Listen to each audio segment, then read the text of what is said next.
Hey, je viens de lancer un post dont le sujet est J'en ai ras le cul d'entendre, mais le surpoids, c'est pas si grave. Et en fait, j'ai fait ce post en pensant entre autres à une femme avec qui j'ai été en contact qui me disait en fait qu'elle avait envie de perdre du poids et en même temps que tout le discours autour du body positif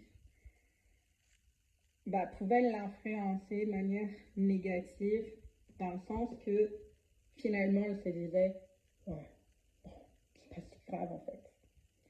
Sauf que de manière très concrète, elle vit des situations quotidiennes dans lesquelles elle expérimente le fait que ouais, il faudra vraiment que je perde du poids.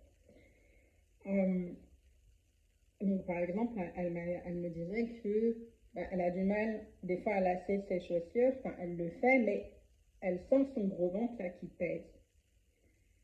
Puis quand elle se regarde dans le miroir, là, elle n'aime pas ce qu'elle voit.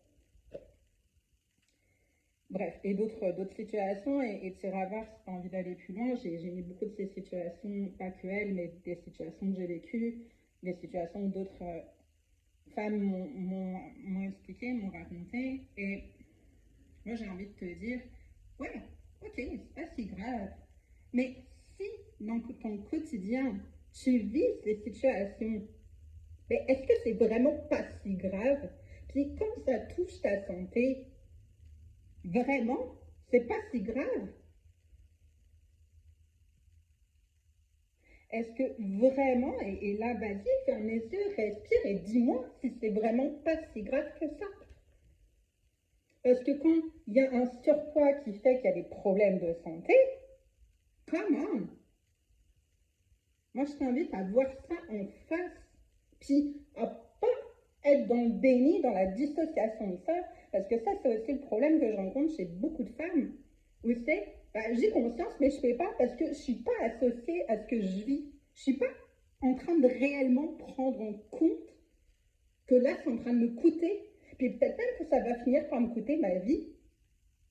Parce que ça, c'est pas. Enfin, à un moment donné, aller voir les études sur le surpoids, je suis désolée, mais c'est pas un facteur de bonne santé, là. Il n'y a aucun médecin qui allait dire oh oui, le surpoids est un facteur de bonne santé, puis allez-y.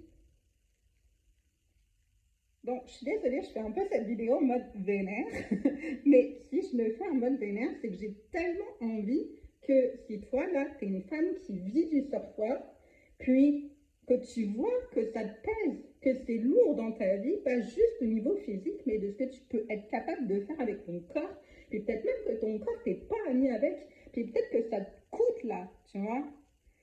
Et putain, j'ai envie de te dire, mais ok, t'es à une décision de tout changer. Une. Et ça peut prendre une fraction de seconde. Voilà. Donc, si je parais vénère, c'est que j'ai vraiment envie de t'aider, puis j'ai vraiment envie que, ouais, de voir ta transformation réelle, là. Tu sais, moi, je suis passée ben, de 86 kilos pour 1m63. J'étais montée à 92 un peu avant, puis j'ai perdu 28 kilos en un an. Ma vie a totalement changé, pas juste au niveau de mon poids, là, c'est un mode de vie aussi qui a changé, puis ça, j'y reviendrai là-dessus, mais pour moi, c'est indissociable. Perte de poids durable, mode de vie qui change, ok? Mais voilà, tout ça pour dire que j'ai vu ma transformation et putain, je veux ça tellement pour plein de femmes. Donc voilà. Donc si ce message résonne avec toi, je t'invite à aller voir cette liste de. Enfin, oui, parce que j'ai listé quelques situations quotidiennes. Va voir si tu te reconnais dans cette situation-là. Puis, si ça résonne profondément en toi, autant cette vidéo que là, je fais en one shot, que ces situations-là, et bah, sache que je prépare bientôt un événement offert qui va t'aider à amorcer ton changement. Et que si tu es déjà en feu, là, tu sens l'énergie, tu te dis, Carmen, c'est pour moi ça, contacte-moi, tu commentes, tu m'envoies un MP avec le mot feu. Ok. À très vite.